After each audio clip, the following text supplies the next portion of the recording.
যুক্তরাষ্ট্রের ইতিহাসে ফৌজদারি অপরাধে দোষী সাব্যস্ত হওয়া প্রথম প্রেসিডেন্ট ডোনাল্ড ট্রাম্প। মার্কিন ফেডারেল আইনে একাধিক ফৌজদারি মামলা আছে তার বিরুদ্ধে। এমন পরিস্থিতিতে প্রেসিডেন্টের দায়িত্ব নিলে এসব মামলার পরিণতি কী হতে পারে তা নিয়ে রয়েছে অনেক জল্পনা কল্পনা। একাধিক ফৌজদারি এবং দেওয়ানি মামলা মাথায় নিয়ে আবারও মার্কিন মসনদে ডোনাল্ড ট্রাম্প। যুক্তরাষ্ট্রের ইতিহাসে এই রিপাবলিকান নেতাই ফৌজদারি অপরাধে দোষী সাব্যস্ত হওয়া প্রথম প্রেসিডেন্ট।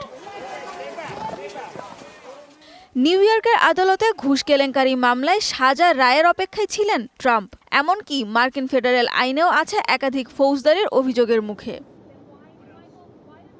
চলতি বছরের মে মাসে নিউ ইয়র্কে ব্যবসায়িক নথি জালিয়াতির অভিযোগে ফৌজদারি মামলায় দোষী সাব্যস্ত হন ডোনাল্ড ট্রাম্প। তার বিরুদ্ধে একজন পর্ন তারকাকে ঘুষ প্রদানের অভিযোগও প্রমাণিত। মাঠের অলরাউন্ডার আমি, আর ঘরের all rounder Tylox. Tylox toilet cleaner, clean মানেই টাইলক্স। আগামী 26শে নভেম্বর এই মামলায় ট্রাম্পের শাস্তি ঘোষণার কথা। তবে বয়স ও প্রথমবারের অপরাধ হিসেবে তাকে কারাগারে পাঠানোর আশঙ্কা কম বলে মনে করছেন আইন বিশেষজ্ঞরা।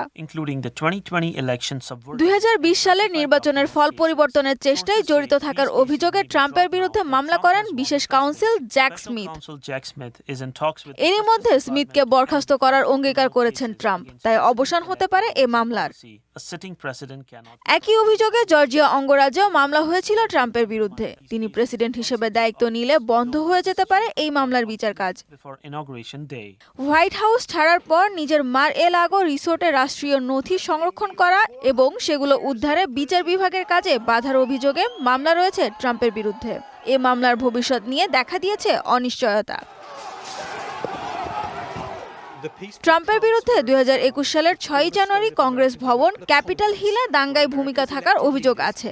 এরই মধ্যে ট্রাম্পের আইনজীবী দল ও মামলা সংশ্লিষ্ট কেন্দ্রীয় কর্মকর্তাদের মধ্যে কিছু মামলা বন্ধের প্রক্রিয়া নিয়ে আলোচনা শুরু হয়েছে। সানজিদা ইসলাম তন্নি, ডিবিসি নিউজ ডেস্ক।